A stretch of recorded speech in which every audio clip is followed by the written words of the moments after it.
Owner's Perspective, hosted by Eagle Land. All things Colorado ranches from the owner's perspective.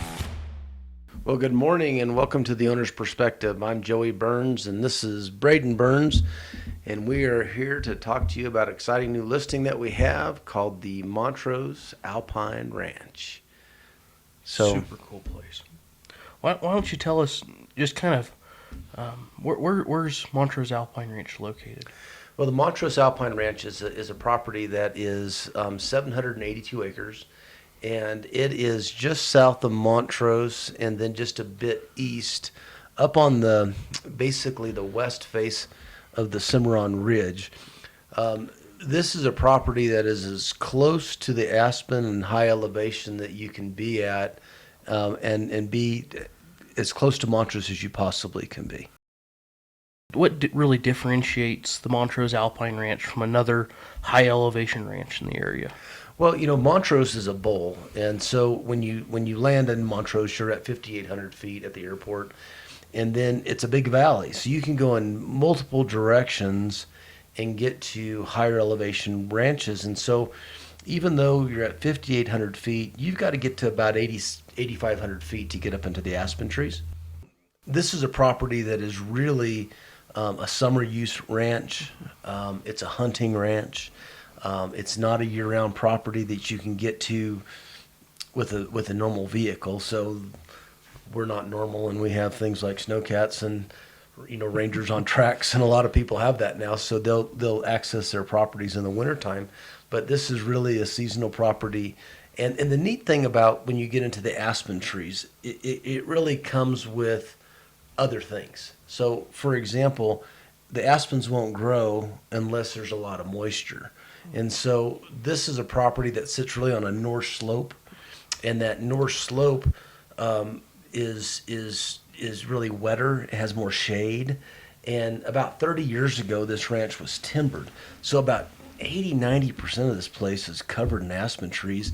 And then, it really looks like an elk hunting video with big grassy meadows and lots of timber. But the aspens, because it was timbered 30 years ago, they've now gone through this regrowth, and it's just a lush, beautiful aspen grove with trees that are 50, 60 feet tall and just incredibly healthy. And so, but to your point and to your question, as you go north, south, east, or west out of Montrose, it's going to gain elevation. And this is as close as you can get south of Montrose to the higher elevation. But so it just makes it very, very pretty. From like a vegetation standpoint, because this was logged in rememberable history, the quality of trees, from what I've seen, is substantially greater than what you'll find in other parts of the valley. Well, really, that's true. Years ago, we had a Louisiana Pacific plant they would harvest these trees, and they'd use them into wafer boards, and that's who harvested this timber. But other areas that weren't harvested, we're really starting to see the aspen trees suffering because they get a disease called canker, and it's same as a canker sore, but it actually begins to deteriorate these trees. And the lifespan of an aspen tree is 120, 140 years, and if you don't cut it, it's going to die. And then they'll start regeneration, but you'll have kind of this scraggly looking aspen trees with new growth. And this is not that way. It's just lush and beautiful. With that being on a north facing slope, most of our big views are really south. I guess two questions. How's the topography lie on that place, and are there still decent views? Well, yeah, that's a great question. There really are. There's a certain section as you come up into the ranch. You take a county road up what's called Buckhorn Road. That takes us to the Montrose Alpine Ranch. And then there's a private access that borders this property.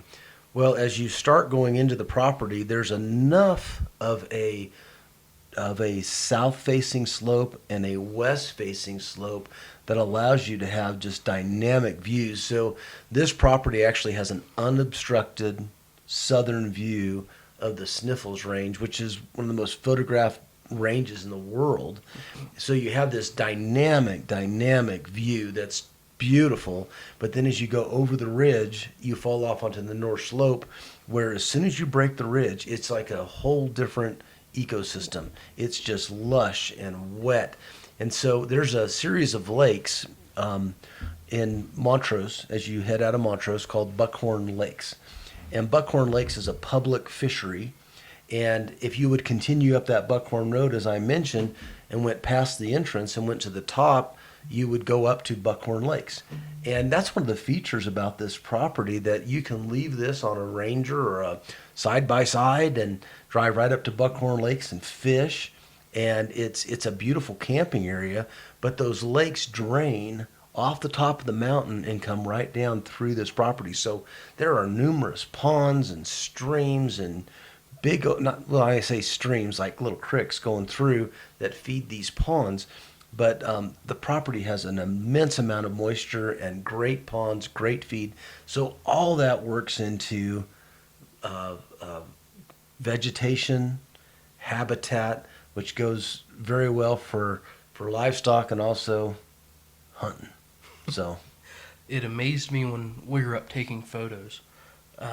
You're up on that south end of the ranch, and you're up. There's that big meadow, and you're beneath the face of that slope, and you look back to the north, and if you're not from the area, you don't realize how big of a difference that north slope is.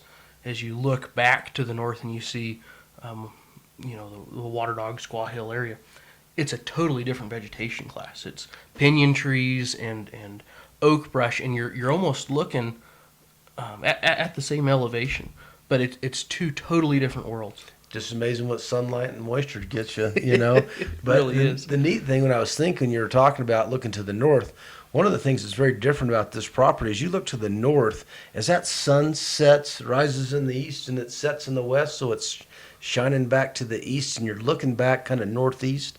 You're actually looking clear back to the Black Canyon of the Gunnison, and in the evenings, that color will be mauves and just pinks. It's beautiful as that sun sets back to the north. So, pretty dynamic piece of ground. So, from a buyer that wants to come in and own a piece of property, you're 21 miles to Montrose. Very, very close. As a summer retreat, the temperature difference between Montrose and you get up above 8,600 feet is just dynamically different. But it's cooler, you've got great views, and you're right in the middle of this great habitat. So it's one of these ranches that during the hunting season, you can choose to stay in Montrose and drive to your ranch. You can stay at the ranch, but you just have all the amenities of Montrose, but you're just 21 miles to the south. And they just shot a whopper of a bull in this place. 3 years ago, I was in archery harvest, and just a beautiful, beautiful bull. So this is Unit 65. Yep, over-the-counter licenses for that's right. elk. Over-the-counter tags. And so, deer tags you have to draw for. But if somebody was an archery hunter, loved to hunt that early season, I don't know how to... And that north slope's where you want to be archery anyway. Those elk are looking to cool down. You've got the water, you've got the shade, and you've got plenty of feed in those quaky trees. It's a great spot. One of the neat things is it's just so close to Montrose that you can be a Montrose native and be able to get there and go up on just an afternoon after work, and it's a property that you can still enjoy without having to go way out in the sticks. But once you're on that place and when you're in those trees, there's not another soul around. So it's very, very quaint and very, very just a pristine property. You get some of these places and it's really a rose in the thorn bushes. Yeah. You go drive past, there's a trailer and broke down cars and all that kind of stuff on your drive in, and then you get in and it's like, well, this is nice, but man, it was ugly driving up. And I think when you head up towards those lakes and you get up about 3/4 of the way to the ranch where it opens up, that is as pretty as anything Colorado has to offer. Spectacular. It's spectacular. You can see the whole San Juan Range Yeah. driving up to that place.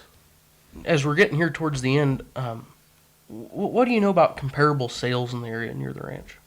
Yeah, that's a great question, Brayden. To give you perspective, this ranch originally years ago was a much bigger place and assemblage of ranches, and we had some folks that had bought in pieces of this ranch, and now this particular piece was kind of the nugget of a much larger ranch.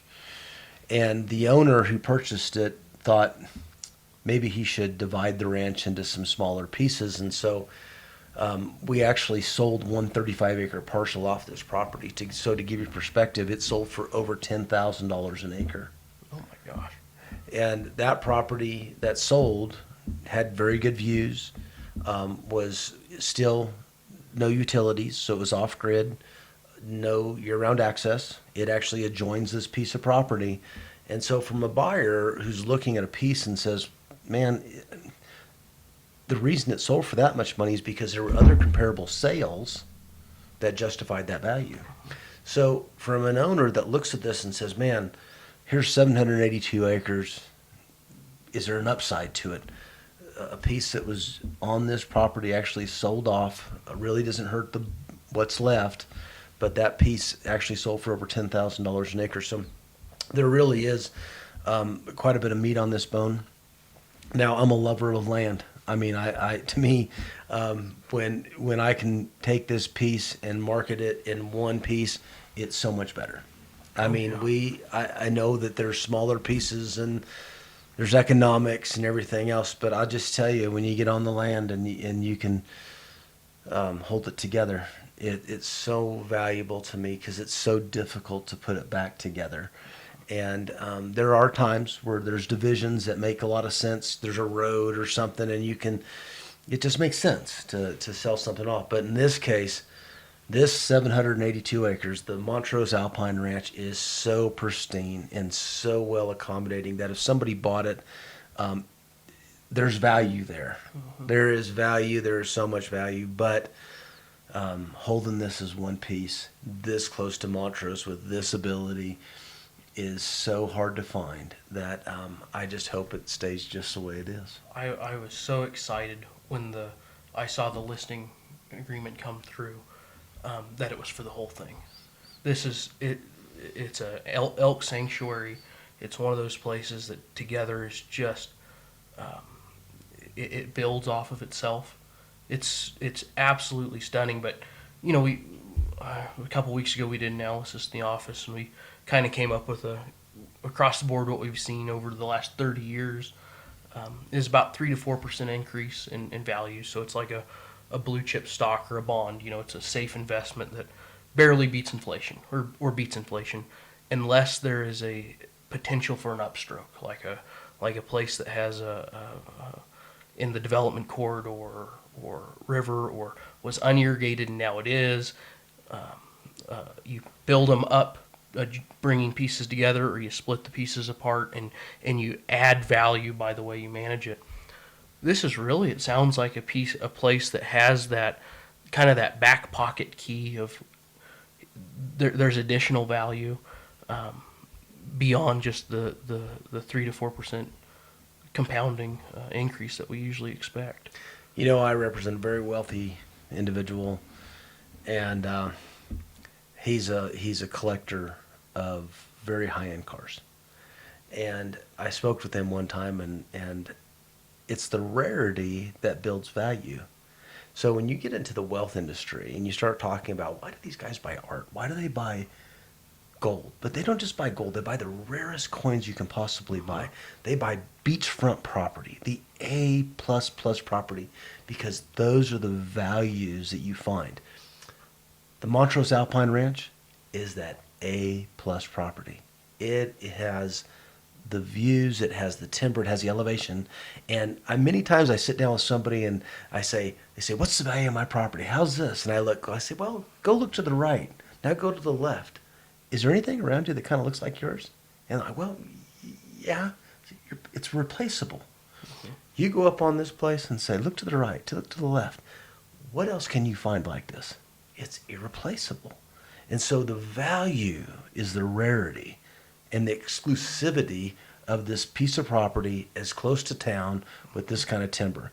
I mean, there's pieces that you want to own. This is one I would love to own. Beautiful, beautiful piece of property.